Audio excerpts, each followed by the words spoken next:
Everyone, I hope आप सभी बहुत अच्छे होंगे। मैं दीपा मैथमेटिक्स के सफर में आप सभी का हार्दिक स्वागत करती हूँ। इसी तरीके से हमारे साथ पढ़ते रहिए और अपने सपनों की ओर बढ़ते रहिए। अगर आज हम बात करें कि आज का हमारा टारगेट क्या होने वाला है, तो आज का जो टारगेट होगा वो एक्सरसाइज 2.3 का क्वेश्चन नंबर जो होगा हमारे पास वो होगा क्वेश्चन नंबर 2। ठीक है, इससे पहले वाले लेक्चर में मैंने क्वेश्चन नंबर फर्स्ट करा दिया है। देन अगर हम बात करें सॉल्वेबल फॉर एक्स के लिए, अगर हम बात करें तो ये सॉल्वेबल फॉर एक्स की है एंड उसमें मैंने इसका बेसिक एग्जांपल सब चीजें मैं डन करा चुकी हूँ। एंड मेरा आपसे यही क्वेश्चन होगा कि इससे पहले मैंने आपको solvable for P solvable for Y कराया है, तो क्या ये वाला क्वेश्चन उन दोनों से सॉल्व हो सकता है या नहीं। अपनी राय कमेंट में जरूर बताना, चाहे आप ऐप के थ्रू देख रहे हो चाहे आप यूट्यूब के थ्रू देख रहे हो। ठीक है बेटा, तो यहाँ पे ये जरूर बताना है कि क्या ये मेरा क्वेश्चन जो है सॉल्वेबल फॉर पी या वाई से सॉल्व हो सकता है या नहीं हो सकता है। अगर हम बात करें, देखो यहाँ पे सिंपल सा फंडा है, सॉल्वेबल फॉर एक्स से हम बात कर रहे हैं तो एक्स के लिए आपको क्या देखना होता है। देखो 3 वेरिएबल है, एक्स वाई पी। एक्स के लिए हम बात करें तो एक्स के लिए आपको क्या चेक करना है कि जो रिमेनिंग हमारे पास यहाँ पे रह गए, क्या मैं उनकी टर्म में इसको मैं लिख पाऊंगी। ठीक है, क्या मैं x को y और p की टर्म में लिख पाऊंगी, एक्सप्रेस कर पाऊंगी। अगर हम ऐसे एक्सप्रेस कर देंगे तो हम कह सकते हैं कि मैं इसको सॉल्वेबल फॉर x से सॉल्व कर सकती हूँ। क्लियर हो गया। अदरवाइज आपने क्या करना है भाई, चेक करना है सॉल्वेबल फॉर पी से भी सॉल्वेबल फॉर वाई से भी, क्योंकि आपके एग्जाम में कहीं पे भी ये मेंशन नहीं होता है कि आपको पी से करना है, वाई से करना है, एक्स से करना है। वहां पे आपको देखना पड़ेगा कि कौन सा क्वेश्चन पी से होगा, कौन सा क्वेश्चन वाई से होगा, कौन सा क्वेश्चन एक्स से होगा। और मैंने वाई, पी और एक्स तीनों के लिए आपको चीजें बता दी है कि कैसे आपने चेक करना है कि इससे होगा कि नहीं। पी के लिए लीनियर फैक्टर चेक करने हैं, y के लिए कि y को x और p की टर्म में मैं लिख पाऊं या नहीं, और x के लिए y और p के। वहां पे x जो y वाला बोल रहे हैं, y में x और p है ना, y में x और p है और x में y और p की टर्म में। ठीक है बेटा, तो यहाँ पे बिना टाइम वेस्ट के अब स्टार्ट करते हैं बेटा। ठीक है, तो यहाँ पे है मेरे पास सबसे पहला जो इसका सॉल्यूशन में मैं बात करूं तो सॉल्यूशन में आपका सबसे पहला स्टेप जो होगा वो यही होगा कि आप ये चीज चेक करो, ये फॉर्म बन रही है कि नहीं बन रही, ये आपने क्या करनी है बेटा यहाँ पर चेक करनी है। ठीक है, तो सबसे पहले आप लिखोगे यहाँ पर here the given differential equation is, here the given differential equation is, क्या है मेरे पास p equal to tan x minus p 1 plus के p स्क्वायर, ये मेरे सामने है। ठीक है, अब मुझे यहाँ पे देखना क्या है, x इक्वल टू, पर यहाँ पे तो p इक्वल टू आ रहा है, x इक्वल टू तो है ही नहीं है। अब देखो यहाँ पे x बैठा कहाँ पे है, तो x मेरे पास बेटा यहाँ पे बैठा है, तो x इक्वल टू हमें बनाना है। अब देखो tan यहाँ पर है तो इधर आके क्या हो जाएगी, tan इनवर्स p। आगे बात समझ, क्योंकि कुछ क्वेश्चंस में आपको डायरेक्ट चीजें दे दी जाती है, मतलब x इक्वल टू आपको दिखाई दे जाएगा, मतलब पकी पकाई खिचड़ी मिल जाएगी। कुछ में हमें जो खिचड़ी है वो तो दे दी गई पर उसको पकाना पड़ेगा। ठीक है, यहाँ पर हमें उसको सेटलमेंट करनी पड़ेगी कि क्या मैं इसको x इक्वल टू उसकी फॉर्म में लिख सकती हूँ या नहीं। ठीक है, कुछ में हमें डायरेक्ट मिल जाता तो उसमें हमारा ज्यादा काम होता नहीं है। अब देखो यहाँ पे क्या रह जाएगा, x माइनस के p अपॉन 1 प्लस के पी स्क्वायर। अब मुझे चाहिए क्या, x इक्वल टू, तो x तो मैंने वही का वही रखा, ये माइनस में इधर उठ के बेटा प्लस में, तो tan इनवर्स 1 मिनट अगले पेज पे करें तो मेरे पास x यहीं पे रहेगा बेटा, ये x यही का यही, और मेरे पास जो ये माइनस में था इधर आके प्लस में, तो tan इनवर्स p प्लस क्या हो जाएगा मेरे पास, p अपॉन 1 प्लस के p square, p upon 1 plus के p स्क्वायर, ये मेरे पास यहाँ पर बेटा आ जाएगा। ठीक है, क्लियर हो गया बेटा फंडा, किसी को कोई दिक्कत यहाँ तक? तो यहाँ पे मैं इसको इक्वेशन नंबर फर्स्ट डाल रही हूँ और अब आप चेक करो क्या मैं x इक्वल टू इसको y और p की टर्म में लिख पा रही हूँ? यस। तो देखो यहाँ पे x इक्वल टू क्या रहा, p और p, ठीक है। तो हम y p की टर्म में इसको लिख पा रहे हैं, तो हम इसको सॉल्वेबल फॉर x से सॉल्व कर पाएंगे, ठीक है बेटा। सॉल्वेबल फॉर x से सॉल्व कर पाएंगे, यही हमारा टारगेट था देखना। तो आप लिख सकते हो यहाँ पे it is the form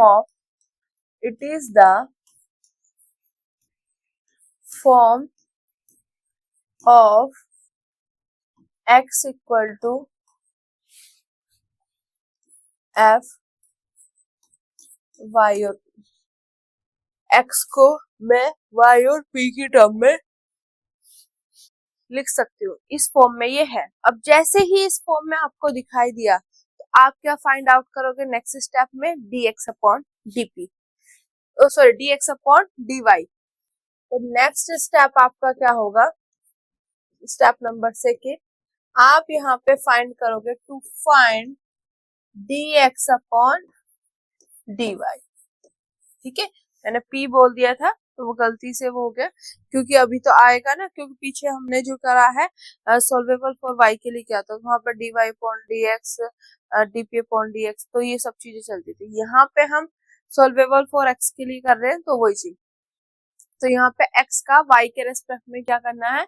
derivative करना, डिफरेंशिएशन करना। अब y के रेस्पेक्ट में कर रहे हैं, ठीक है। तो यहाँ पे हो जाएगा मेरे पास dx अपॉन dy। क्लियर हो गया बेटा? y के रेस्पेक्ट में डिफरेंशिएशन कर रहे हैं। अब यहाँ पे tan इनवर्स p का क्या होगा? tan इनवर्स p का tan इनवर्स x का क्या होता है? 1 अपॉन 1 प्लस के x स्क्वायर। तो सिमिलरली p का क्या होगा? tan इनवर्स p का 1 अपॉन 1 प्लस के p स्क्वायर, और यहाँ पर आ जाएगा मेरे पास dp अपॉन dy, क्योंकि y के रेस्पेक्ट में कर रहे हैं। प्लस यहाँ पे अपॉन वाला फॉर्मूला लगेगा, तो जो डिनोमिनेटर में है उसका बेटा square, denominator as it is, p का क्या हो जाएगा? dp upon dy minus p as it is.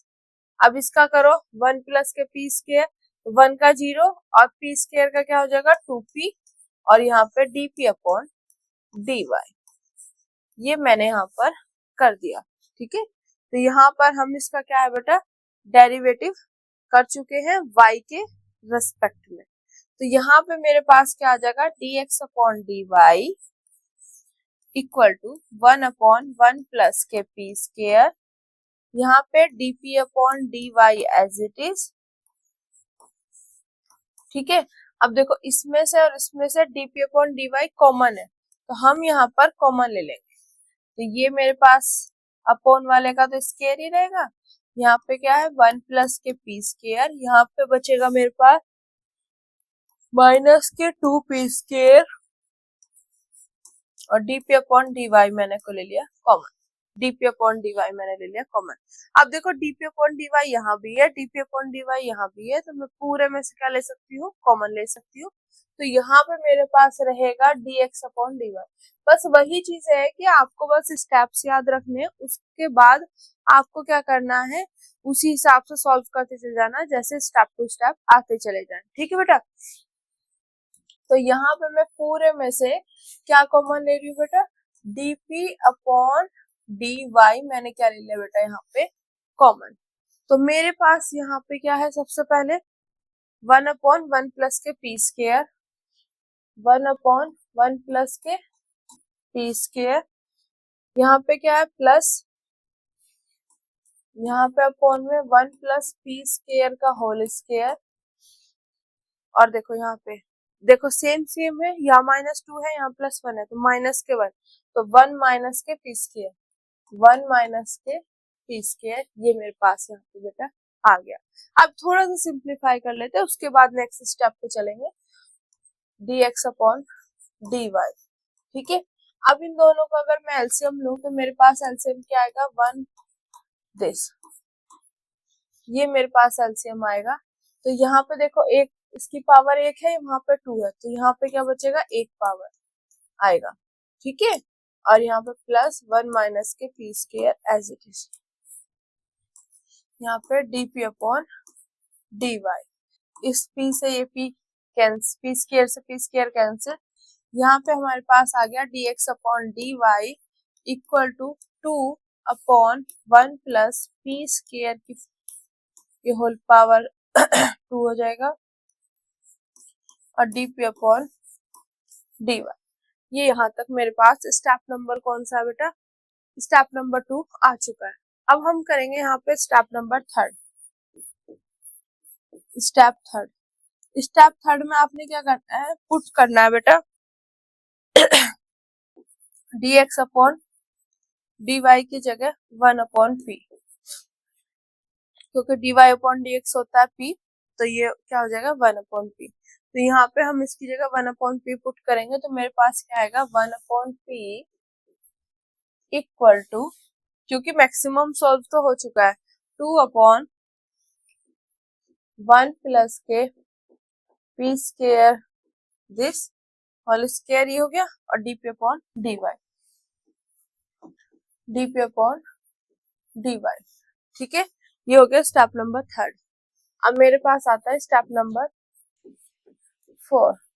Step number 4 में क्या होता है, जो स्टेप नंबर थर्ड में मेरे पास इक्वेशन आई है, तो ये इसको मैं इक्वेशन नंबर 2 दे देती हूँ, इक्वेशन 2। स्टेप नंबर 2 में जो स्टेप नंबर थर्ड में जो इक्वेशन आई है, इसको मैं 2 दे रही हूँ, तो इसका हमें क्या निकालना होगा, सॉल्यूशन। और सॉल्यूशन निकालते समय आपके पास यहाँ पे दो तरीके की कंडीशन आएगी। पहली कंडीशन ये होगी कि आप p इक्वल टू मतलब p की कोई वैल्यू निकाल पाओगे। दूसरी कंडीशन होगी कि p इक्वल टू आप मतलब p की कोई वैल्यू नहीं निकाल पाओगे। ठीक है बेटा, मतलब p इक्वल टू क्लियरली आप नहीं निकाल पाओगे, ये चीज आपके सामने आएगी। तो उसी हिसाब से हमने स्टेप नंबर 5 पे क्या है, जंप करना है, उसी हिसाब से काम करना है। तो यहाँ पे क्या होगा, यहाँ पे आप करोगे to find the solution of equation 2। Equation 2 का क्या है, हमें सॉल्यूशन फाइंड करना है।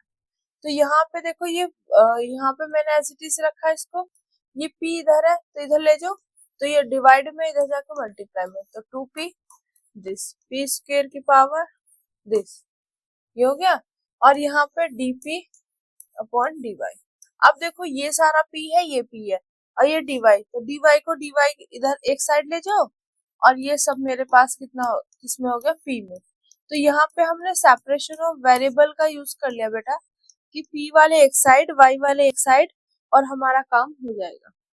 y वाले एक साइड, p वाले एक साइड। मैंने आपको पहले ही बताया था कि कोशिश करो कि सबसे पहले सेपरेट ही करके देखो, सेपरेट हो जाए तो इससे अच्छी बात ही नहीं होती।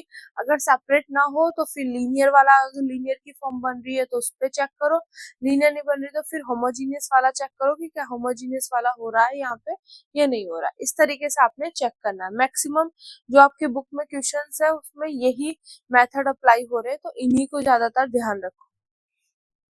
अब यहाँ पे देखो अलग अलग हो गए, तो हम यहाँ पे करेंगे इंटीग्रेशन। क्या करेंगे बेटा, इंटीग्रेशन यहाँ पर हम अप्लाई करेंगे। तो y dy का क्या हो जाएगा, y यहाँ पे। ठीक है, अब इसका इंटीग्रेशन कैसे करना है बेटा, देखो ध्यान से समझना, आगे अलग उसमें करा रही हूँ। मेरे पास क्या है, integration 2p upon 1 plus p square का होल स्क्वायर dp, ये है मेरे पास। अगर आप देख रहे होंगे तो p स्क्वायर का डेरिवेटिव अगर देखूंगी मैं, क्या होता है 2p, तो वो ऊपर बैठा दिखाई दे रहा है, नहीं दे रहा। तो जो नीचे है मेरे पास, इसको आप क्या मान लोगे, अनदर वेरिएबल। मैंने मान लिया अभी के लिए z या t मान लेते, ठीक है, मैंने मान लिया t। तो यहाँ पे अगर मैं करूंगी तो इसका 2p dp equal to dt। तो देखो 2p dp पूरा मिलके क्या बना रहा है मेरे पास बेटा, यहाँ पे dt। किसी को कोई दिक्कत, 1 अपॉन इसकी जगह रखूंगी t और t स्क्वायर।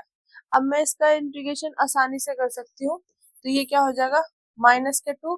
अब इसकी इंटीग्रेशन में क्या होगा, जो भी पावर है उसमें 1 ऐड करो, अब वही पावर जो है नीचे लिख दो। ठीक है, आगे बात समझ बेटा, क्लियर। अब मेरे पास यहाँ पर माइनस साइन, तो देखो जो भी था यहाँ पे, अब मैं इसी की जगह वहां पे वैल्यू पुट कर रही हूँ। तो टी की जगह क्या है, 1 प्लस के पी स्क्वायर, तो यहाँ पे क्या हो जाएगा 1 प्लस के पी स्क्वायर की पावर -2 प्लस के 1 अपॉन माइनस के 2 प्लस के 1। जो मेरे पास ये 1 मिनट,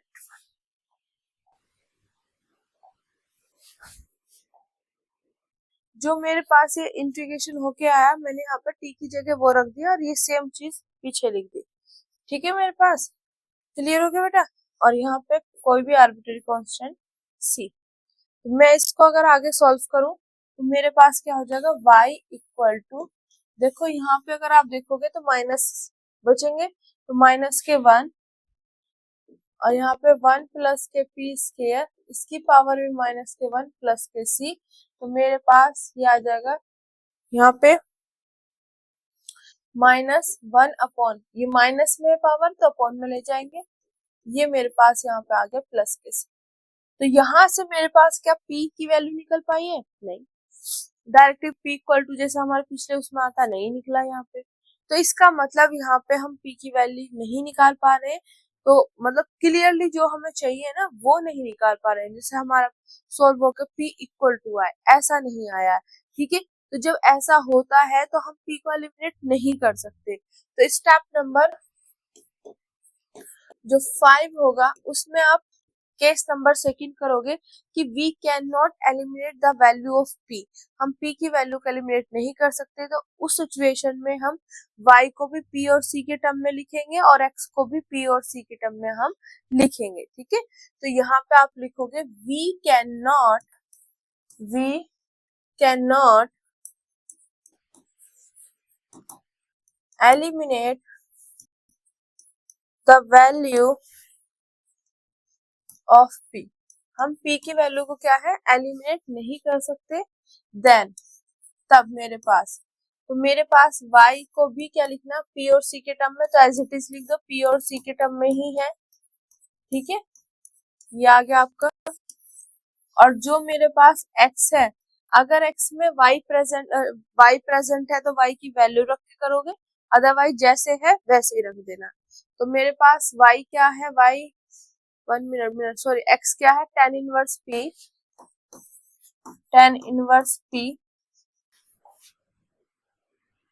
p अपॉन 1 प्लस के p अपॉन 1 प्लस के p स्क्वायर। ठीक है, तो ये मेरे पास आ गया x। क्योंकि देखो इसमें y कहीं है नहीं तो मैंने y की वैल्यू पुट नहीं करी है, यहाँ पे सीधा y p और c के टर्म में और जो x था वो p की टर्म में है, तो मैंने एज इट इज लिख दिया। तो ये आपका रिक्वायर्ड सॉल्यूशन है। ठीक है बेटा, क्लियर हो गया। तो सिंपल सा फंडा है, सोल्वेबल फॉर y और सोल्वेबल फॉर x जो है वो आपको सिमिलर दिखाई देंगे, बस कुछ चीजों का चेंजेस है यहाँ पे। और जिन चीजों की चेंजेस है वो मैंने आपको बता दी है कि कैसे कैसे चेंज करना है आपको। 1 मिनट, हाँ। तो यहाँ पे सबसे पहला स्टेप यही होता है, क्या मैं इसको सॉल्वेबल फॉर x से सॉल्व कर पाऊंगी या नहीं। तो x के लिए यहाँ पे क्या देखना, y और p के टर्म में क्या इसको लिख सकते हैं, तो मैंने यहाँ पे ओपन करके देखा, यस लिख सकते हैं। तो फिर हम निकालते हैं dx अपॉन dy निकालने के बाद उसकी जगह 1 अपॉन p, और इसको थोड़ा सा सिंप्लीफाई कर लेंगे, फिर जो इक्वेशन आएगी उसका निकालेंगे सॉल्यूशन के लिए अब तक जो मैंने देखे हैं, मैंने जो ऑब्जर्व करे हैं, सिर्फ 3 यहाँ पे अप्लाई हुए, सेपरेशन ऑफ वेरिएबल मेथड, दूसरा है लीनियर डिफरेंशियल इक्वेशन, तीसरा होमोजीनियस। तो मैक्स इन तीनों का ही ध्यान रखना। ठीक है बेटा, उसके बाद जैसे ही सॉल्यूशन निकलेगा तो आपके पास दो तरीके की सिचुएशन यहाँ पे आने वाली है, या तो p की वैल्यू का आप उसके बेस पे p की वैल्यू को एलिमिनेट कर पाओगे या नहीं। अब p इक्वल टू कुछ निकल के आ जाता तो p की वैल्यू को एलिमिनेट कर देते, स्टेप नंबर 5 में केस नंबर फर्स्ट अप्लाई होता। अब यहाँ पे p इक्वल टू नहीं निकला है तो इसका मतलब यहाँ पे हम p को एलिमिनेट नहीं कर सकते, तो केस नंबर सेकंड का हमने यूज किया कि y को भी p और c की टर्म में और x को भी p और c की टर्म में लिखो और जयराम जी। ठीक है बेटा, तो यहाँ पे आई होप पूरा का पूरा लेक्चर सीरीज जो है आपको अच्छे से समझ आ रही होगी। मिलते हैं अपने नेक्स्ट लेक्चर में। जय हिंद, जय भारत।